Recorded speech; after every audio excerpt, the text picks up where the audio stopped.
मेरा भी वही हाल था, पढ़ती थी दिमाग से निकल जाता था, पढ़ती थी निकल जाता था। तो उन चीज़ों पे मैंने कमांड किया हो रही हैं जिन पे आप काम करते ही आपके स्कोर डेफिनेटली जो है इम्प्रूव। जय हिंद साथियों, मैं Priya Jha and hope you are preparing well for upcoming examinations. तो देखिए, ये वीडियो स्कोर इम्प्रूवमेंट को डेडिकेटेड है। आप किसी भी गवर्नमेंट एग्जाम की तैयारी कर रहे हो, आप किसी भी कम्पिटिटिव एग्जाम की तैयारी कर रहे हो, स्कोर इम्प्रूवमेंट की कुछ टेक्निक्स होती है जो हम लैक कर रहे होते हैं, ठीक है ना। उन्हीं चीज़ों पे हमें काम करना है, ठीक है। तो ये नहीं है कि इस एग्ज़ाम के लिए अलग तरीका है स्कोर इम्प्रूवमेंट का, इसके लिए अलग तरीका है। हर एग्ज़ाम्स, आप कोई भी कम्पिटिटिव गवर्नमेंट एग्ज़ाम की तैयारी करें, स्कोर इम्प्रूवमेंट का ये कुछ जो है ना, ये सीक्रेट्स हैं जिस पे आपको काम करना है। ये कमियां हो रही हैं जिन पे आप काम करते ही आपके स्कोर डेफिनेटली जो है इम्प्रूव करेंगे, ठीक है। तो वो पहली चीज़ तो हम जान लेते हैं वो कमी कहाँ रह रही है कि हमारे स्कोर बढ़ते नहीं है। तो देखो, 3 बेसिक फैक्टर है हमारे स्कोर इम्प्रूवमेंट नहीं होने का। पहली चीज़ तो है कि हम रिवीजन करते नहीं हैं। दूसरा हमारा फैक्टर आता है स्कोर इम्प्रूवमेंट नहीं होने का, वो ये है कि हम उस टॉपिक के ऑब्जेक्टिव बनाते ही नहीं हैं, ठीक है। तीसरा जो फैक्टर है स्कोर इम्प्रूवमेंट नहीं होने का, वो ये है कि हम प्रैक्टिस सेट सिर्फ बनाते हैं और आगे बढ़ जाते हैं, उस पर वर्क नहीं करते कि कहाँ पे हमसे कमी हुई है, ठीक है। तो अब हमें क्योंकि पता चल गया कि ये 3 बेसिक कॉज हैं हमारे स्कोर इम्प्रूवमेंट नहीं होने के, तो स्कोर इम्प्रूवमेंट होगा कैसे?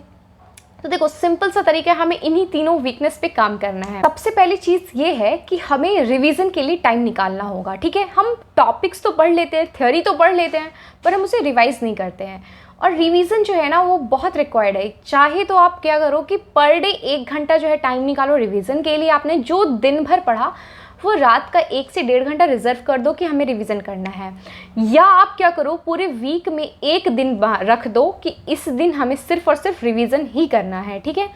और ये बहुत ज़्यादा मच रिक्वायर्ड थिंग है, ठीक है ना। तो आपको रिवीजन करना ही करना है। बिना रिवीजन, यही चीज़ें हैं कि जो लोग कहते हैं कि हमें याद नहीं होता है, दिमाग से चीज़ें निकल जाती हैं। अपने दिल से पूछना कि आपने रिवीजन किया। अगर आप रिवीजन कर रहे हो तो चीज़ें दिमाग में बैठती जाएंगी। आप चाहोगे भूलना ना, तो भी नहीं भूल पाओगे, ठीक है। अब दूसरा जो है फैक्टर कि हम ऑब्जेक्टिव प्रैक्टिस करते ही नहीं उस टॉपिक का। तो हमें क्या करना है कि देखो, मैंने जो है अपनी पर्टिकुलरली चीज़ बता रही हूँ कि मैंने, ठीक है ना, घटना चक्र ऑब्जेक्टिव सब्जेक्ट वाइज बुक से जो है हर टॉपिक को प्रैक्टिस किया था, ठीक है, टॉपिक पे कमांड बनाने के लिए। और इससे क्या होता था कि मैं थ्योरी पढ़ती थी एक साइड, उसका तुरंत जा करके ऑब्जेक्टिव जो लगा लेती थी, तो इससे मुझे चीज़ें याद रहने लग गई, ठीक है। उससे पहले सेम मेरा भी वही हाल था, पढ़ती थी दिमाग से निकल जाता था, पढ़ती थी निकल जाता था। तो उन चीज़ों पे मैंने कमांड किया, ठीक है। मैं ऑब्जेक्टिव बनाने लगी साथ के साथ, फिर चीज़ें दिमाग में जो है सेटल होना स्टार्ट कर गई, ठीक है ना। तो ऑब्जेक्टिव बनाना इसलिए बहुत ज़्यादा ज़रूरी है। ये दूसरी चीज़ है जो आपके याद नहीं रह जाने वाले फैक्टर को भी ख़त्म कर देगा, ठीक है। तो आपको ऑब्जेक्टिव प्रैक्टिस करनी है हर टॉपिक की, जो टॉपिक आप पढ़ लेते हो। तीसरी जो चीज़ है स्कोर इम्प्रूवमेंट की, वो है आपका प्रैक्टिस सेट। ये सबसे बड़ा मतलब एक फैक्टर कह सकते हो कि इससे आपको पता चलेगा आपकी वीकनेस का। जब भी आप प्रैक्टिस सेट लगाते हो, ठीक है, किसी भी आप एग्जाम की तैयारी कर रहे हो, उसका आपको प्रैक्टिस सेट और प्रीवियस ईयर्स क्वेश्चन पेपर, सबसे पहले तो उसका previous years question paper syllabus आपको पता होना चाहिए, ठीक है ना। वो तो मस्ट है, वो आप कर लोगे। पहले हम बात करते हैं प्रैक्टिस सेट की, ठीक है। प्रैक्टिस सेट से क्या होगा कि आप जब उस एग्ज़ाम का प्रैक्टिस सेट बनाने बैठोगे तो आपको पता चलेगा।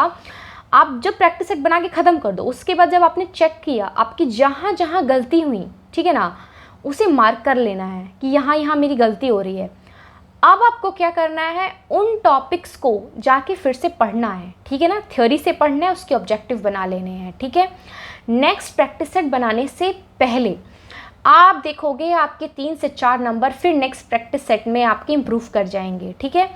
तो इससे क्या होगा ना, और देखो, हर प्रैक्टिस सेट जब भी आप बनाने बैठते हो, नेक्स्ट प्रैक्टिस सेट का टारगेट हमेशा उससे 2-4 नंबर ज़्यादा करके ही रखना है। जैसे मान लो कि आपके 50 आ रहे हैं 100 में, ठीक है। अब आपने क्या करना है, नेक्स्ट प्रैक्टिस सेट जो बना रहे हो उसमें 55 का टारगेट सेट करना ही करना है, ठीक है। तो अब आप समझ चुके हो कि क्यों इम्प्रूव नहीं कर रहे हैं, ठीक है ना। अब क्या टेक्निक्स हैं, ये तीनों टेक्निक अप्लाई करके देखो, स्कोर ज़रूर इम्प्रूव करेंगे, ठीक है ना। ये तीनों टेक्निक आपकी किसी भी गवर्नमेंट जॉब के एग्जामिनेशन में, किसी भी कम्पिटिटिव एग्जामिनेशन की तैयारी में आपके स्कोर को डेफिनेटली इम्प्रूव करेंगे। तो फिर से रिपीट कर लेते हैं, revision, objective practice, practice set में कमियां अपनी ढूंढना, हमारी वीकनेस का पता लगाना और उस पर वर्क करना, ठीक है। तो कैसा लगा आपको वीडियो बताइए ज़रूर कमेंट बॉक्स में, और आपकी कौन सी क्वेश्चन क्वेरीज हैं जो आपको दिक्कत करी एग्जाम की तैयारी करने में, ज़रूर पूछें मुझसे कमेंट सेक्शन में। आई होप कि ये वीडियो आपके लिए काफ़ी हेल्पफुल रहेगा। And thanks for watching. जय हिंद, जय भारत।